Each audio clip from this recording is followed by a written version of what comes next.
some thoughts on our societies, westernized societies, that are highly individualized, meaning that we have a very strong focus on the individual. And while that can be good in some ways, it can be damaging in others. And I would like to take my perspective on both of these things, and feel free to come along. My name is Lage and my pronouns are she, her. So in our societies, and of course it differs depending on the country that you're from. I'm from Denmark, but I would also say that within the last 20 years or so, we have obtained a very individualized culture. And what I mean by that is that we have a strong focus on individuals as opposed to communities. And while Denmark is a bit different in the way that we have a welfare state and we have historically have had very strong communities, we still have this, but we also have the other part, which is very much about focusing on how we differ from other people, other groups of people, instead of focusing on how we are alike. And this, my friend, is the core of it. Because it's very good to acknowledge these differences, but we must not let them tear us apart. And that is what is happening, not only in Denmark, but in all Western societies, in my opinion, to my knowledge. And again, it's about proportions. But for instance, in Denmark, we have a lot of racism. Oh, and there's going to be that Danish guy in the comments. No, we don't. Because these brown people, blah, blah, blah, whatever. Yeah, that is racist still. So our problem is when we focus too much on how we differ from each other, we get into this sort of, I don't want to call it,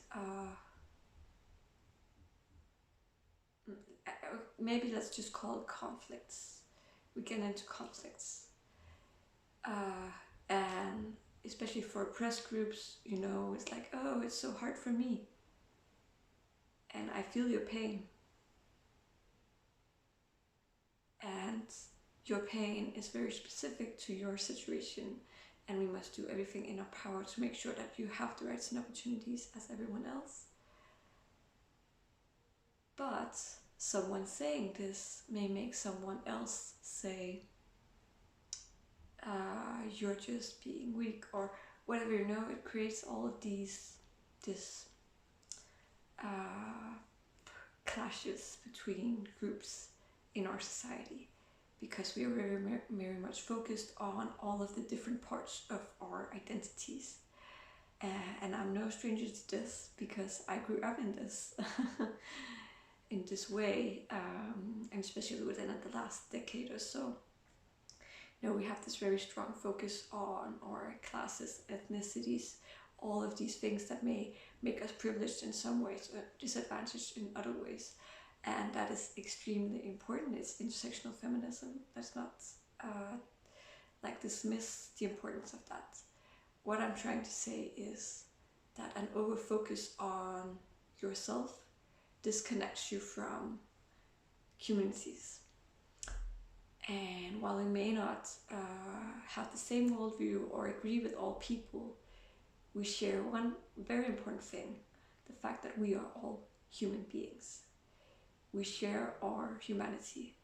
And while some people may come off as being more selfish, and some may say that some people have a victim mentality, I don't know, whatever it is, this disconnection from our groups also creates disconnection from our true core, which is being kind, compassionate beings. We are social, peaceful beings at our very core. I did a bit about that in my last video. I've put a link in the description box. But so if we, it's going in the wrong direction because we need to get back to our core. We need to get back to this, we are the same. Use our communication skills to get along. And with social media, it's just so divisive. So very divisive. Because one person belonging to one identity group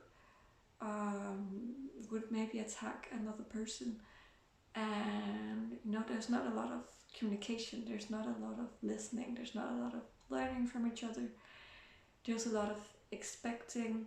You need to know exactly what my pain is before the person has told another person, and that does not make any sense. And I know that this is a very, very vulnerable discussion to have because everyone is suffering. And I would say, of course you're suffering, because our structures, our societies are damaged, they're ill. And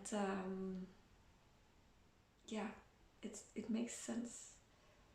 And of course not everyone has the same rights and opportunities, and that makes it worse. It means that some people suffer more than others. But what we can do is we can use our compassion towards ourselves and others. That actually makes the world a better place for all of us.